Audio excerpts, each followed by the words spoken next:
On Mugshots tonight, Bill Hanhardt, the most famous Chicago cop since the untouchable Elliot Ness. One of the toughest cops in Chicago. Brought more bad guys to the justice, shot more guys. He was phenomenal, just phenomenal. He was that good, he was that strong, and he was that powerful. But the FBI is accusing Bill Hanhardt of abusing his power and going from big-time cop to big-time crook. Hard to believe a super cop could have been working with him. I would have to describe him as sinister. He was just a person that was too deeply rooted with organized crime figures. Probably the highest ranking Chicago police officer to ever been indicted.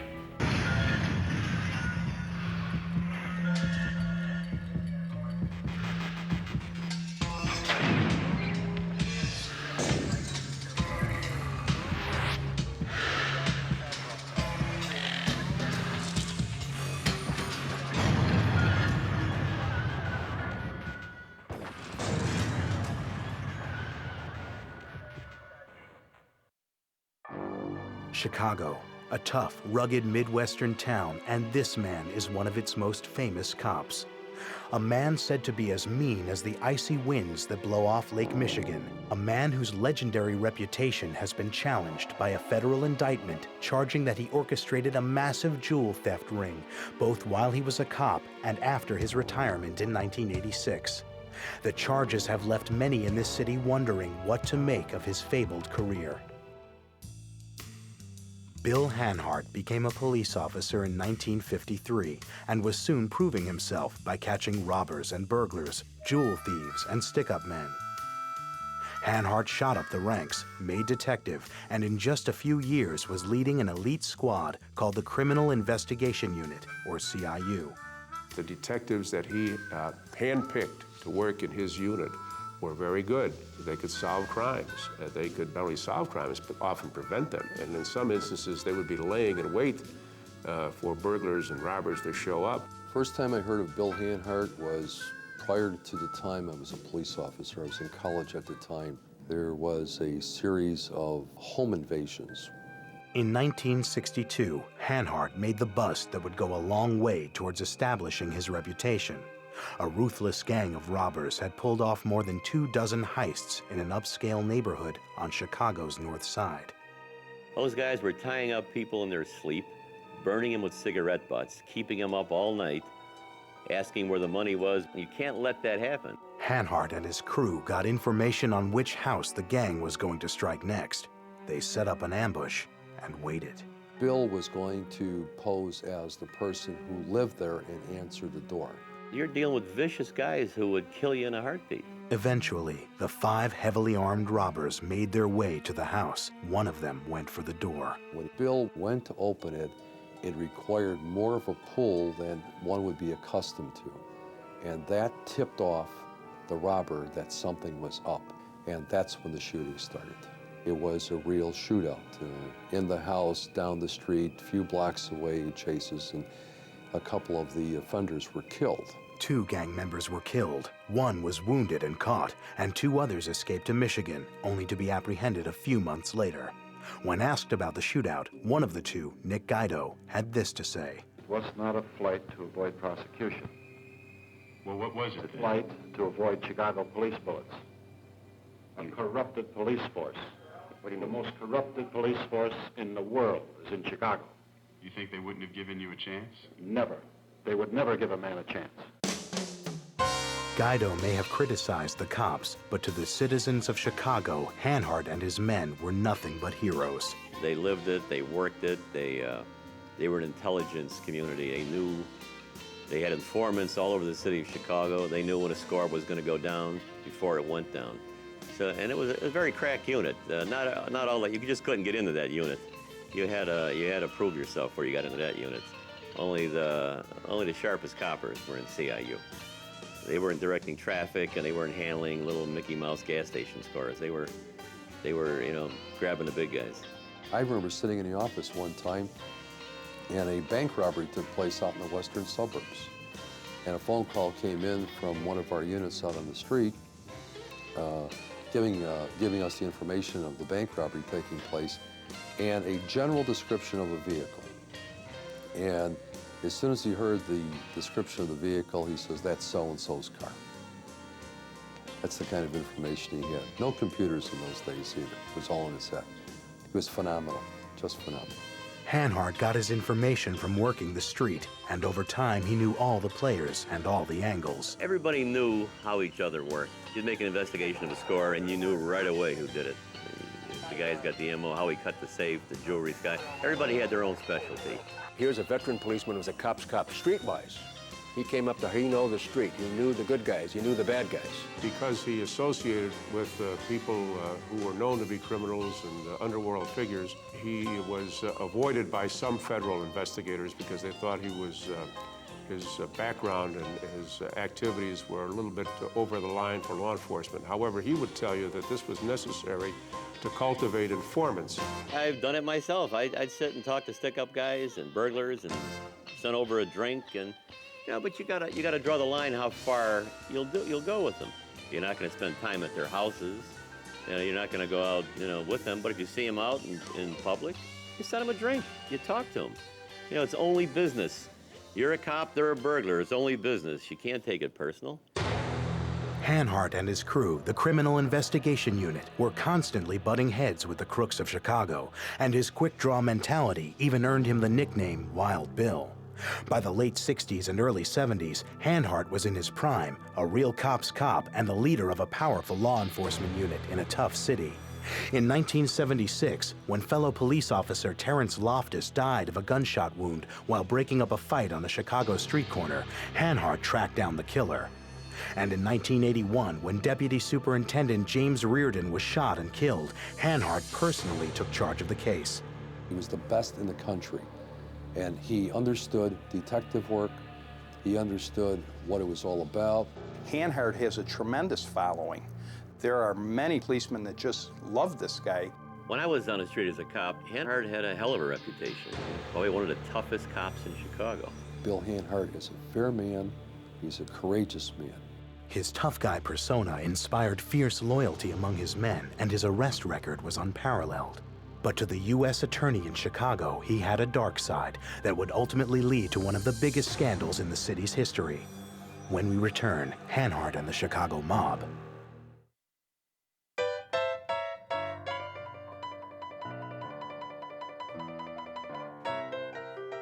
Bill Hanhardt was born in Chicago. He was a child of the Great Depression who hung out on the street corners and saw mobsters driving around in their fancy cars and living the high life. The cops and the mob in Chicago have been very unique. And it all started basically probably even before the days of Capone, but Capone put the finishing touches to it. He realized that he could not operate without police protection. And he also knew he could not operate without political figures under his control. With prohibition, gambling, and prostitution as its main businesses, the mob made millions of dollars. Meanwhile, the public felt that the mob was just giving the people what they wanted.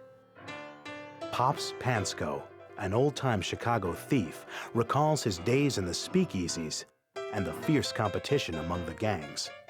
I was 15, 14 years old. I went across the street and bought a half a pint of whiskey. I used to buy it off Bugs Moran on the south side. Al Capone had the north side. So that's how the gang fight for the outfit started. How come you don't come and buy no more over here, I said, I go Bugs Moran on the south side. It's cheaper there, So that's how they have gunfights. Hey, taking our customers away. It was the mob wars during Prohibition that caused the St. Valentine's Day Massacre when Capone took out most of his rivals. Capone was able to consolidate his power, and Chicago has operated under one crime family ever since. There's one family in Chicago, so it's very easy for the mob to control who's operating in their town. By the 1950s, when Hanhardt became a cop, the department was still struggling with corruption. That was the aura of the 1950s in Chicago, that Chicago, quote, wasn't ready for reform. That changed as the years went by. You look back historically, this department, this city, fought reform tooth and nail, whether it was in the political structure or in the law enforcement structure. Well, back then, before civil service came around, you had to know somebody. So you grabbed a hold of an alderman, a precinct captain. He may, you always had to leave him an envelope somewhere. And you had to pull some strings. You want to be in a police department, work for the city. Everybody had a guy. You want to be a cop, you want to be a fireman, go see this guy. And, you know, back in the 40s, 50s, that's how guys came on a job. When Hanhardt joined the police department in 1953, a lot of the people in the department, their idea was you got to go on the take a little to get a little honest graft. There was opportunities for police officers to grab things. It was simply what some people said, nothing wrong with honest graft. As long as you're not involved in drugs, give a break to a tavern owner, maybe they've got a kid in there young. If a guy's gambling, everybody does it. If a guy's running hooch after late hours, don't worry about it. So there was that, or prostitution, people want that. One police officer of the 1950s who led a life of crime gave a statement to the authorities that from his first day on the job, he made $500 in gratuities. I remember as a young agent working undercover in a gambling establishment, which was a very large-scale operation. Some police lieutenant came in while I was at the bar saying, hey, the feds are coming, you know, close everything down. Hanhardt CIU detectives were allegedly taking protection money as well, according to Pops Pansko.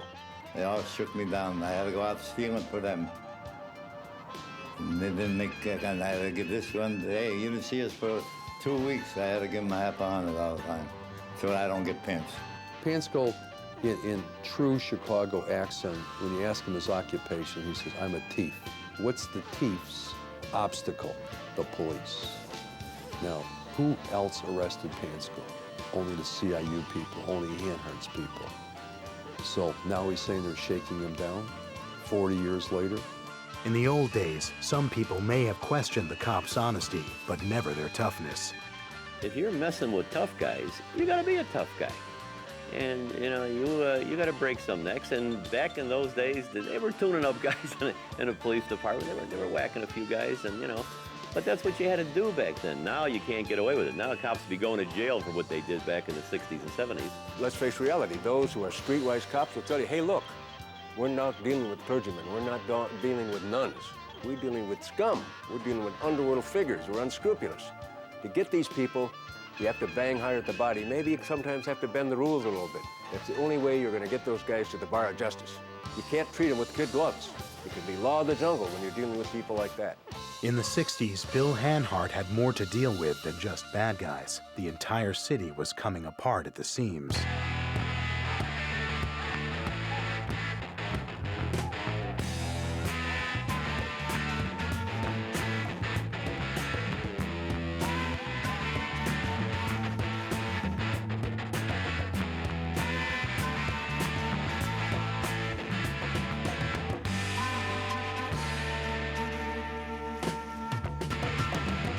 Hanhardt CIU cops were the best in Chicago, and they worked around the clock. If you're going to be a good cop and a smart cop, you got to hang on the street with the people. You got to understand how they talk, how they react, what they say. And those guys from CIU did that. They were Rush Street guys. They hung around. They partied with people. But that's the only way you can do it. You cannot do it from an ivory tower somewhere and expect to get on the same level. So you have a lot of friends that are burglars and stick-up guys. The line between cops and crooks has always been thin, according to Rizzo.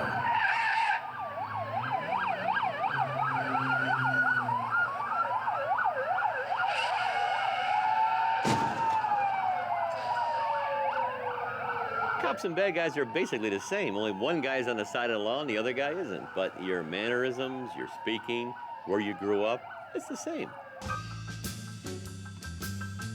Every city in America has a neighborhood where the wise guys live, work, and play.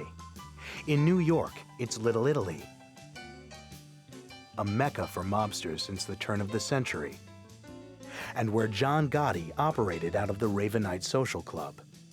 In Philadelphia, the mob controls South Philly.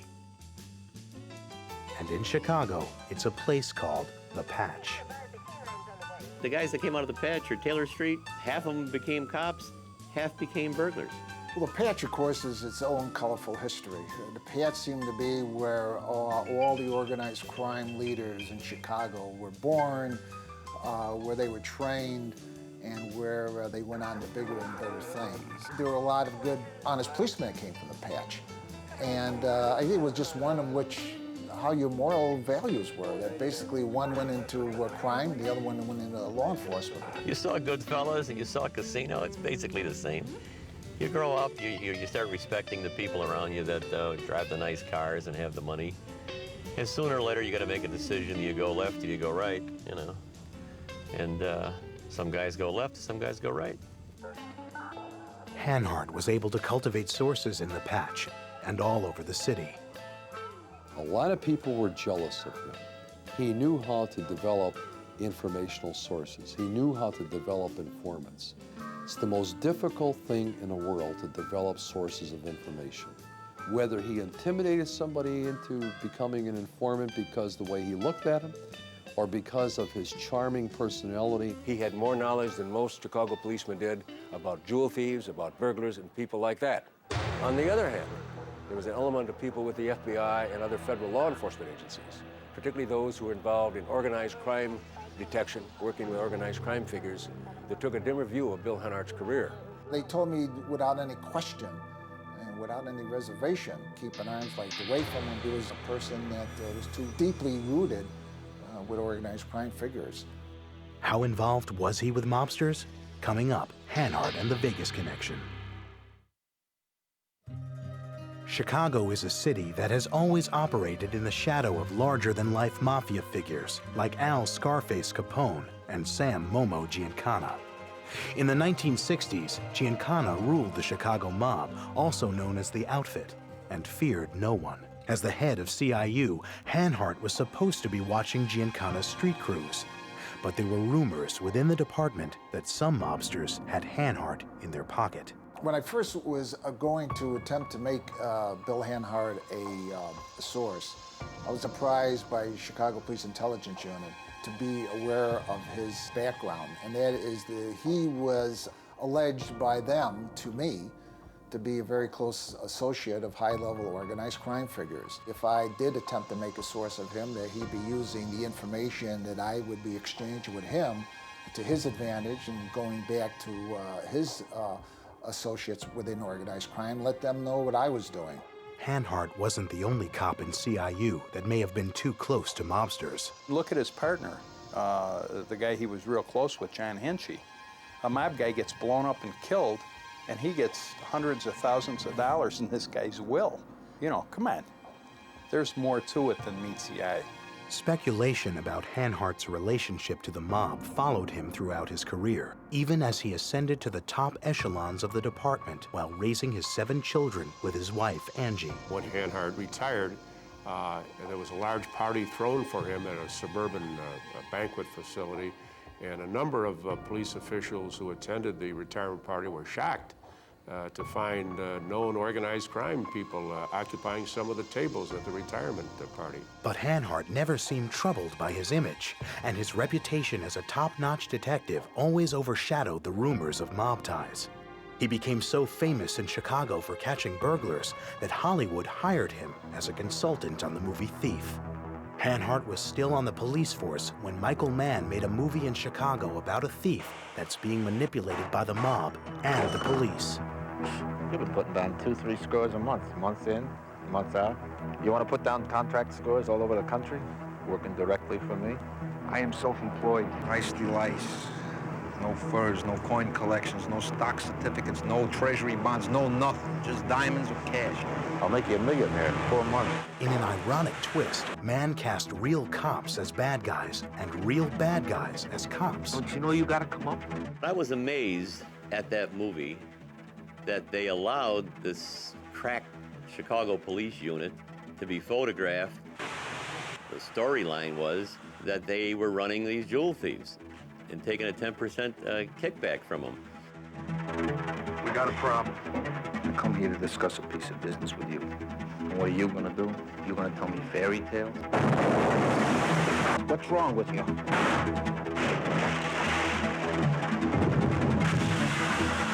Now, whether it was Michael Mann's idea and the coppers went along with it to get parts in movies, I don't know. But in the movie, everybody in there is a burglar or a cop. The set of Thief was a unique atmosphere. The usual barriers separating cops and crooks had been stripped away. What's really amazing is back in the 60s and 70s, The same guys that were shooting at each other, killing each other, cops and burglars, are now making movies together. And that amazed the hell out of me. Come on, every morning I walk in for 5 months, say hi. What the hell do you think that I do? I'm a thief. Let's go. And I think that movie Thief put cops and burglars together on a whole different level that they never were on before. And I'm listening to the guys in the bars here on Rush Street talking about what's your motivation, what, you know, and cops telling burglars how to act and being consultants on these films. Hey, I'm talking to you. Hanhardt's interaction with burglars as a consultant on the movie Thief is an eerie foreshadowing of the federal allegations against him today. Either life imitates movies or movies imitate life, because what they're now accusing Hanhardt of is what the whole movie Thief was about. Federal authorities have had their eye on Hanhardt for over 2 decades. In 1981, it was made public that the feds called Hanhardt before a grand jury. Investigators wanted to know who leaked sensitive information to Anthony Sciavola, a cop under investigation for ties to organized crime. During a Title III wiretap on Sciavola, Sciavola says that the G is watching me, the government. The other person, how do you know? Says, Hanhardt told me.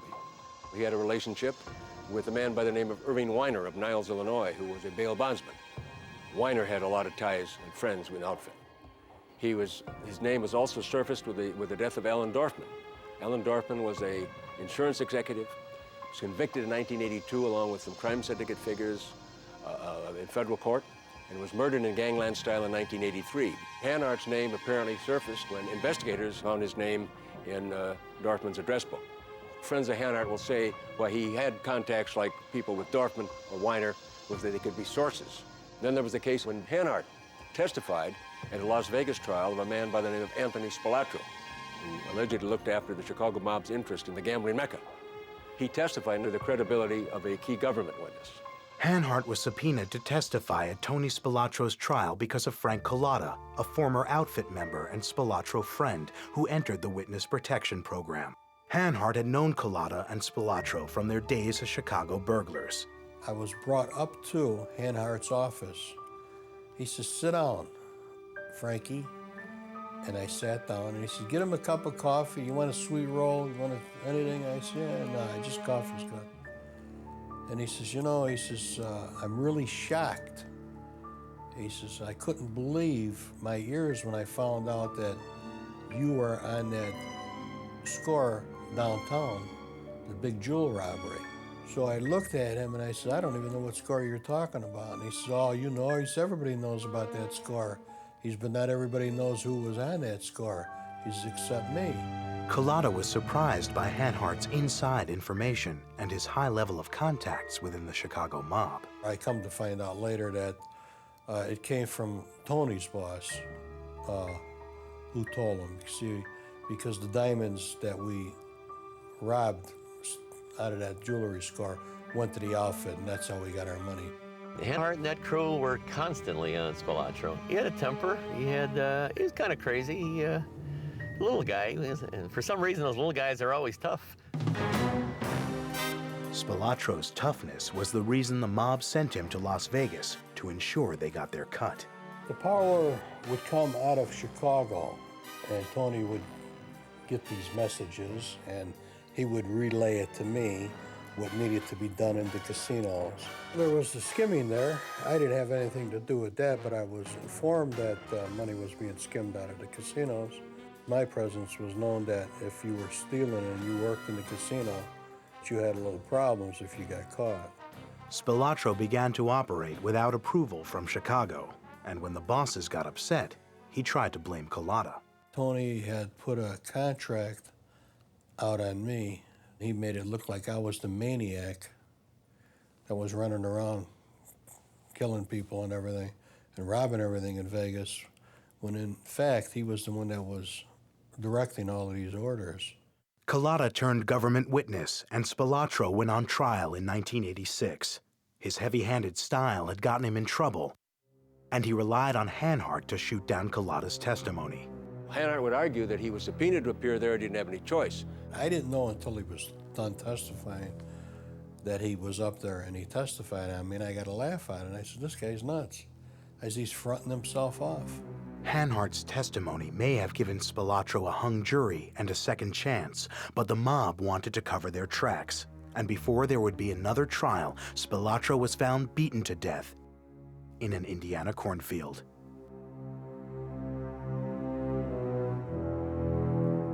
Next on Mugshots, the feds indict Hanhardt, and Chicago's toughest cop faces his biggest case ever.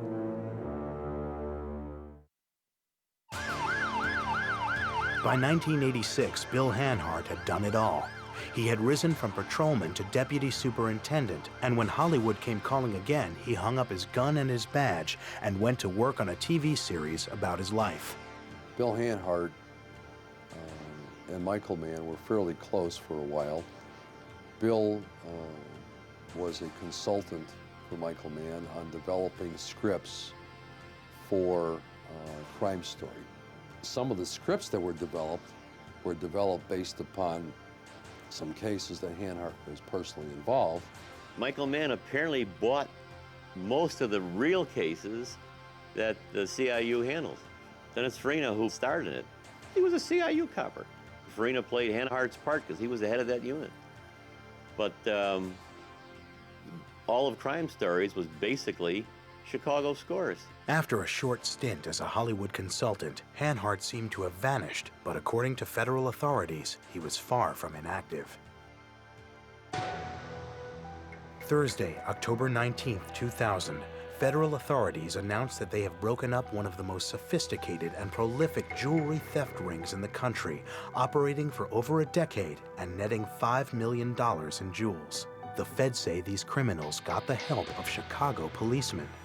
Over the years, the city has struggled with corruption, ranging from street cops committing robberies to the superintendent of police resigning from the force in 1997 for close ties to organized crime figures. What shocked the people of Chicago this time was that the feds arrested Bill Hanhardt, the former chief of detectives and one of the highest-ranking cops ever to be indicted in federal court. In the federal indictment, Hanhardt is described as the ringleader of a daring and sophisticated group of thieves.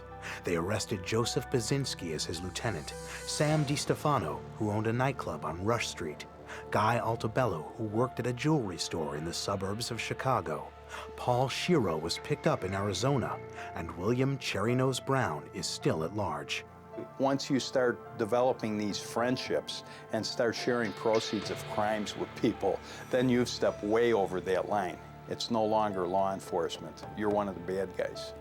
I have never known Bill Hanhardt as a police officer to compromise his integrity or his reputation for honesty as a police officer. That's what's so amazing about this indictment. Hard to believe that Super Cop could have been working with them.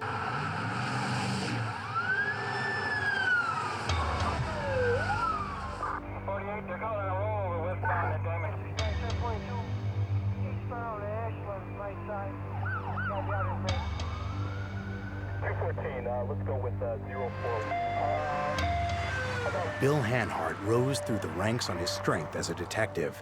The feds claim he switched sides and used his experience at catching crooks to become one of the top jewel thieves in the country. We covered stories involving outfit burglars that were sophisticated, but I don't anything compared to these allegations that came out recently. The hallmark of this jewelry theft ring was its extreme sophistication and planning. This was a nationwide theft ring that ranged not just in the Midwest. We're talking about Monterey, California, where incidents occurred, Columbus, Ohio, Dallas, Texas, and so on and so forth. In fact, the feds accuse Hanhardt of orchestrating 8 jewelry scores as far back as 1984, culminating in a daring heist of $1.5 million in jewels from hotel safety deposit boxes during a jewelry convention in Ohio. Traveling jewelry salesmen were Hanhardt's targets, according to the feds. The thieves pocketed $5 million in stones and watches. They would also, according to the government now, were able to put eavesdropping devices in those vehicles, transmitters. They could follow those cars. They wiretapped some of the conversations involving these wholesale jewelry salesmen. They were able to follow them. They'd make duplicating key equipment, so keys that could get their way into a car. So it was a widespread operation. They would get information about these fellows from the law enforcement computers. They would go to trade shows that normally aren't open to the public, get to know who some of these jewelry salesmen were, what their travel patterns were, things like that, and how much swag, so to speak, they might be carrying with them. Well, the activities that Bill Hanhardt and some of his associates are accused of at this point, it's not rocket science. It's not rocket science. It's just rudimentary thievery. It's stealing, targeting people. It's doing your homework a little bit. But there have always been professional thieves. And this is a professional crew. And I would have to liken it to an organized crime crew. Well, that's the way jewelry scores usually go down. Watch a guy for a little while. Sooner or later, the jewelry salesman is going to put the stuff in his trunk, go to get something to eat, stop somewhere else, and you hit the trunk. There's a million ways to do it. When you investigate things, when you're in law enforcement for 20, 30 years, you know how to do something like that. If you get to a point where you want to turn into a thief, you're going to know how to do it. The federal indictment against Hanhardt contains a detailed account of the last heist his crew is accused of pulling in October of 1996. The salesman was followed prior to the theft to get the car's vehicle identification number. With that, a duplicate key was made. Then the salesman was followed on a trip to Indiana.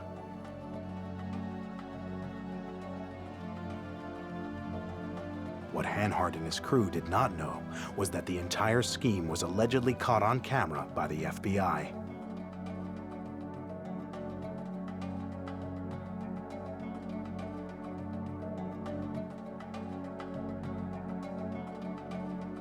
When the salesmen stopped to eat, they set up lookouts.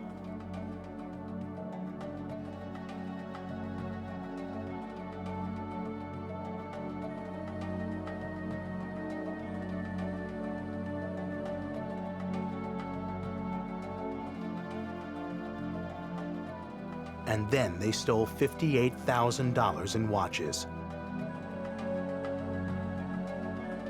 All under the watchful eye of an FBI surveillance team, according to media reports.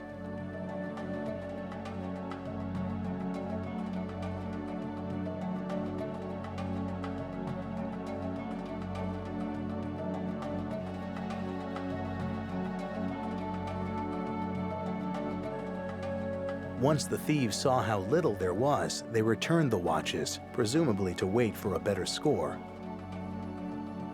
But there were no more scores.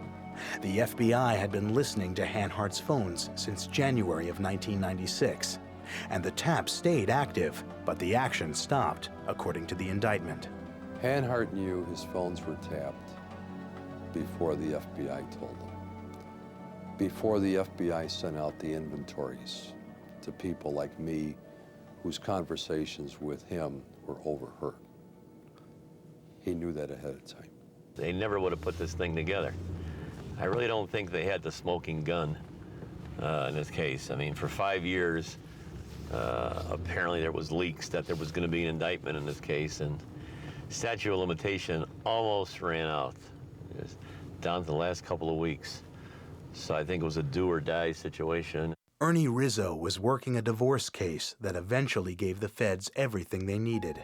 Sam DiStefano, an alleged member of Hanhardt's crew and nephew of a notorious outfit member, was getting a divorce from his wife, Karen. We started looking for assets, which led us to safe deposit box. Our attorney suggested we open a safe deposit box, photograph everything in the box. We wound up going to the safe deposit boxes, photographing a lot of jewelry that were in the boxes, some ID, apparently phony ID, and some wiretap equipment and car bugging devices. But no one reported it. I knew about it for 2 years, and it's not my job to help the FBI put their case together. So we just left it in the safe deposit box, and it stayed there. It came to light when Sam's attorney started filing motions in his divorce proceeding, demanding the jewelry back. And if you've got a client that the FBI has been looking at for 5 years, looking for jewelry and evidence, it's really kind of a silly move to keep mentioning these names in open court and talking about jewelry and safe deposit boxes. And apparently, a couple months ago, it fell on the ears of the FBI. Court case was a couple weeks ago. FBI grabbed her, put her in protective custody, gave me a grand jury subpoena to turn over anything that I may have taken out of the box, and confiscated all the jewelry in the box. Coming up, have the feds built a solid case, or did they make the evidence fit the crime to settle a grudge against Hanhardt? In 1998, the FBI tried to jumpstart the investigation against Hanhardt by tipping the media. The story first broke in the spring of 1998, when it was revealed that the Federal Bureau of Investigation and other federal agents had put a wiretap on the suburban home of Bill Hanhardt. Wiretaps are not unusual. Many wiretaps being conducted at all times, but this was one of the longest. The wiretap on Hanhardt's house, according to federal documents, ran for almost a year. Prior to that wiretap, a former burglar who was well known in outfit circles by the name of Bobby the Beak Siegel had been cooperating with federal authorities. He and possibly some others that they were using now in the witness protection program began, so to speak, spilling the beans. According to media reports, Siegel was in prison for pulling a heist in Florida where he shot up a sheriff's car while making his getaway. He approached the FBI with information on a corrupt Chicago cop. If Bobby the Beak Siegel is saying anything against Hanhardt, I personally think it's concocted and it's retaliatory. And keep in mind that Siegel is part of a network of thugs and hoodlums in the penitentiary that over the years Hanhardt has put there. Some of the men arrested with Hanhardt had low-level connections to organized crime and criminal records, according to the Chicago Crime Commission. Baczynski, the man accused of being Hanhardt's lieutenant, had been on the Crime Commission's radar in the past, but it was his bizarre behavior after his indictment that drew headlines. Baczynski's known for his intoxication, for his disregard for all the mandates set forth by the court. Thank God they finally locked him up. I think it was ludicrous, all the chances he was given. Repeatedly leaving home confinement to go to a tavern near his house, groping women there, hitting his girlfriend. This guy really needs a good slap himself to shake him out of it. He sounds like a real goof. Hanhardt was arraigned with his alleged cohorts, but was bailed out by family members who found the charges hard to believe. If he was involved in a jewelry ring, why is he broke? I mean, he had to borrow on his house to pay for the attorney. Hanhardt's friend Richard Brezik also could not comprehend the allegations. I knew of Baczynski because he doesn't live that far away from here. I do not know the other people at all. In fact, there are people in that indictment that Bill Hanhardt does not know. The picture of Bill Hanhardt that the feds have shown to the public is far different from the modest yet proud man Richard Brezik knows as a friend and former colleague. His home is comfortable. People are always welcome there.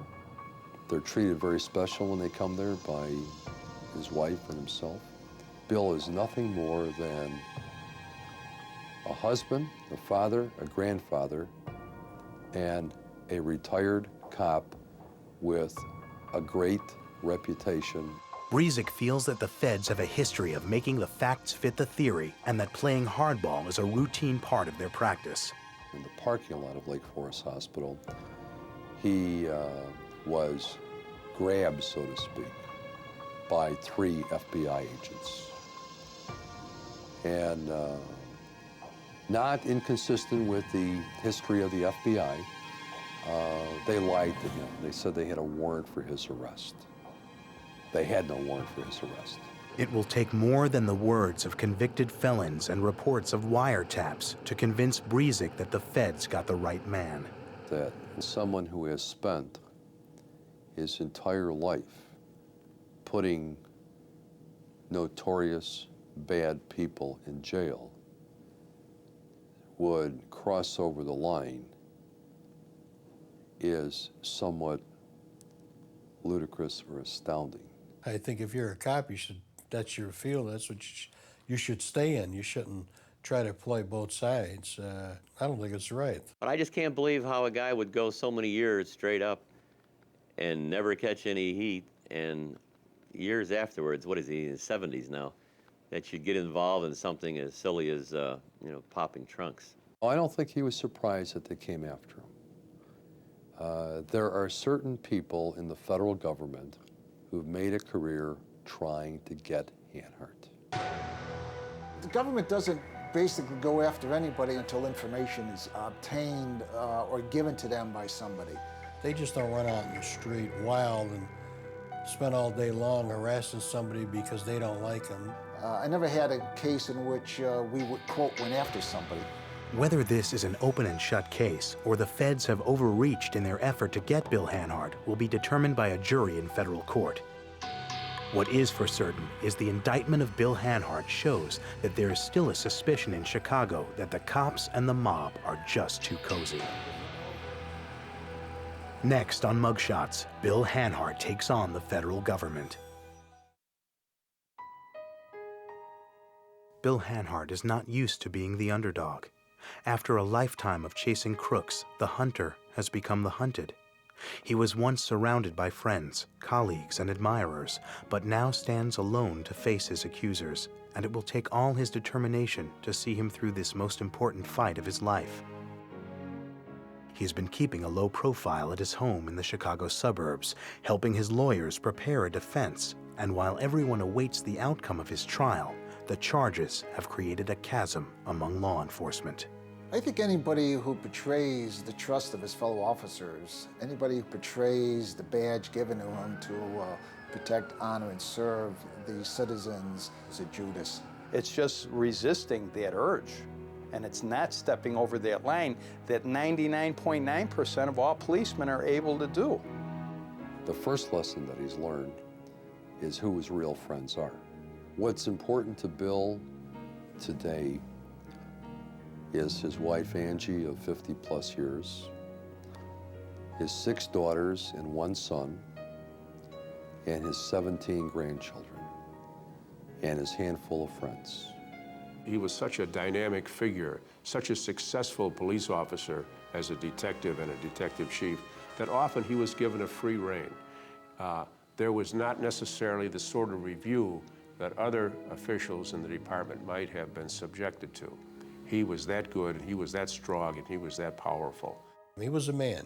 He was the type of guy that he would put the gun on the side, the badge on the side, and go toe-to-toe with you. At this point, and looking at the things that I've heard over the years and the things that have been brought forth by the federal government, I would have to describe him as sinister. I would consider his behavior as a betrayal to true law enforcement professionals. The newspaper clips don't tell me anything. Talk about some interstate, nationwide jewelry ring. I know the defendants are not talking to the newspapers. I know the defense attorneys are not talking to the newspapers. So this is the government's story in the newspaper. Bill Hanhardt and his attorney have declined comment. In fact, most of his former colleagues have chosen not to talk. Hanhardt and his legal team have decided to lay out his story in court before a jury of Chicagoans. Have a good day. I look at indictments, whether it be Hanhardt or others, the success rate is going to be high, and chances are that he's going to be convicted. They usually won't take you to trial unless they have a solid case. I would imagine they have a lot on him, and if they do, I imagine he's going to go to jail for quite a while. When reporters followed Bill Hanhardt out of federal court, you could see how he tried to maintain his dignity. At 72, he is suffering from prostate cancer, and while he awaits a trial postponed by his defense team, Chicago awaits an answer. I think very few people in Chicago believe it because Hanhardt's always had a hell of a reputation. Tough cop, toughest cop. So when it came down, everybody, really in a daze, wondering, could this really have happened?